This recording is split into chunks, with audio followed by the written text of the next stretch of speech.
Welcome to our June threat briefing. The summer is off to a strong start, and cybersecurity professionals are now able to digest some of the breaches that happened earlier in the year that have just become public. We'll have a look at 3 of them. Our first story involves a breach at Novo Nordisk.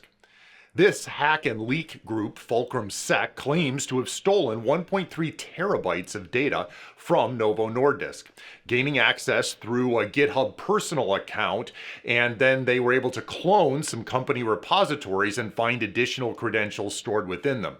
The real problem was that lateral movement enabled them to access collaborative drug discovery databases and trial data for about 11,500 patients, and proprietary information, AI models, and so on.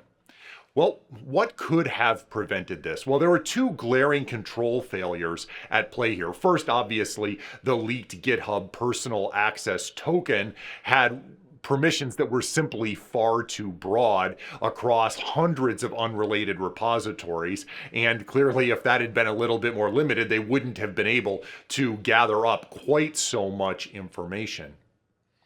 Second, once the database connection strings had been extracted from the code repositories, the attackers in this case had almost no network level resistance to moving across the space, and they were able to pivot from a developer space directly into a core clinical and AI research database area, and without any zero trust network segmentation between the development environments and the production networks, they just ended up having way too much access.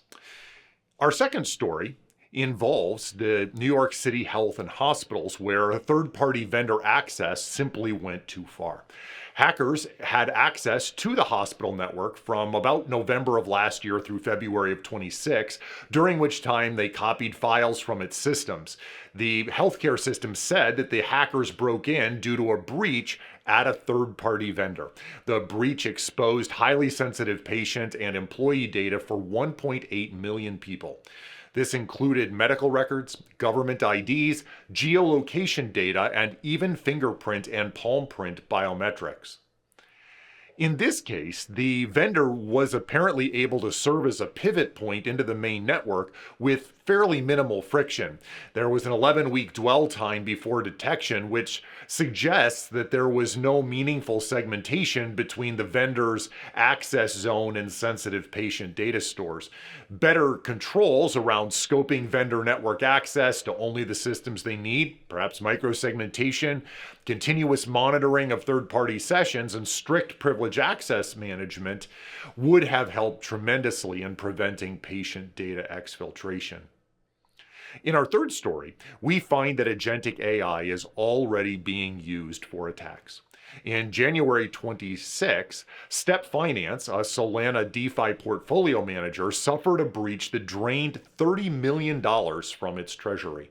Attackers apparently compromised some executive devices, and they gained access to wallets and some fee accounts, and this was damaging enough on its own.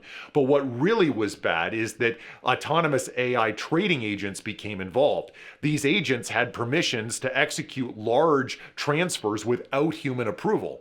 Once the attackers had access, the agents moved over 260,000 tokens worth almost $30 million because the protocols lacked permissions and lacked proper isolation. The platform was ultimately able to shut down its operations, with tokens crashing and recovery efforts clawing back only about 4.7 million of the $30 million. What could have prevented it? Well, this is a cautionary case study in ungoverned AI agent autonomy.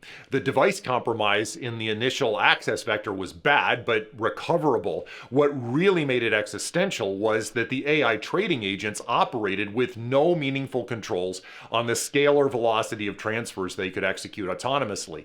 Simple guardrails would have dramatically limited the damage. Controls around PII, banking information, network access, or transaction types.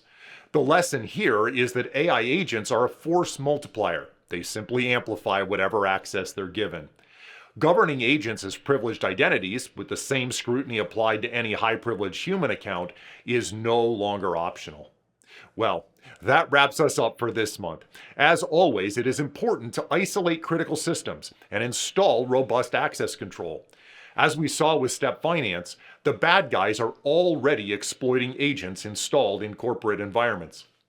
If you'd like to talk through Chambers, agentic AI, and how to tighten controls in your environment, simply ping us with a DM or hit us on the Zentera website, and we'll arrange for an application engineer to help you out.